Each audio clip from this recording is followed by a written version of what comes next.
Supreme court में मंगलवार को एक बार फिर बुलडोजर एक्शन के मामले में सुनवाई हुई। कोर्ट का कहना था कि वो संपत्तियों को गिराने के मुद्दे पर दिशा निर्देश जारी करेंगे।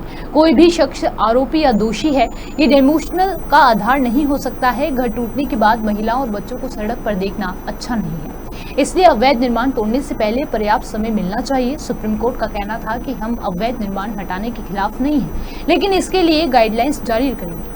क्योंकि हमारा देश धर्मनिरपेक्ष है, इसलिए सभी नागरिकों की रक्षा के लिए निर्देश जारी किया जाएगा। इसके साथ ही कोर्ट ने उन याचिकाओं पर अपना फैसला सुरक्षित रख लिया जिनमें आरोप लगाया गया कि अपराध के आरोपियों समेत उनकी संपत्तियों को ध्वस्त किया जा रहा है। कई राज्यों में संपत्तियों को ध्वस्त कर दिया गया है। सुप्रीम कोर्ट में जस्टिस BR गवई और जस्टिस KV विश्वनाथन की बेंच ने कहा कि हम जो कुछ भी निर्धारित कर रहे हैं, हम एक धर्मनिरपेक्ष देश हैं। हम इसे सभी नागरिकों के लिए, सभी संस्थाओं के लिए रख रहे हैं।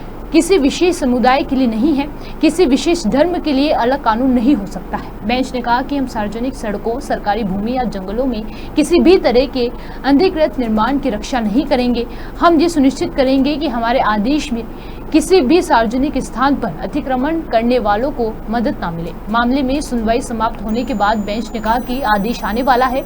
जब बेंच ने कहा कि वो इस मामले में अपना फैसला सुरक्षित रख रहे हैं, तो याचिकाकर्ताओं की ओर से पेश हुए वकील ने सुप्रीम कोर्ट के 17 सितंबर के आदेश का हवाला दिया, जिसमें कहा गया था कि 1 अक्टूबर तक हमारे आदेश के बिना देश में आपराधिक मामले में आरोपितों समेत उनकी संपत्तियों की ध्वस्तीकरण की कार्यवाही नहीं की जाएगी। अगर अवैध रूप से ध्वस्तीकरण का एक भी मामला है तो ये संविधान के मूल्यों के खिलाफ है। इस पर मंगलवार को बेंच ने कहा कि आदेश तब तक जारी रहेगा जब तक हम इस मामले पर फैसला नहीं सुना देते। दरअसल बुलडोजर एक्शन को लेकर जमीयत उलेमा-ए-हिंद समेत अन्य ने सुप्रीम कोर्ट में याचिका दायर की थी।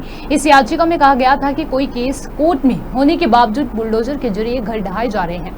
वहीं सॉलिसिटर जनरल तुषार मेहता ने कोर्ट के आदेश पर आपत्ति जताई और कहा कि अधिकारियों के इस तरह हाथ नहीं बांधे जा सकते। मेहता ने कहा कि याचिकाकर्ता एक भी उदाहरण पेश करे जिसमें कानून का पालन नहीं किया गया है। बेंच ने कहा कि हम किसी अवैध अतिक्रमण के बीच नहीं आ रहे हैं, लेकिन अधिकारी जज नहीं बन सकते। हम अनुच्छेद 144 के तहत विशेष शक्तियों का इस्तेमाल करते हुए निर्देश दे रहे हैं। मेहता ने यह भी जोड़ा कि किसी भी प्रभावित व्यक्ति ने याचिका दायर नहीं की है।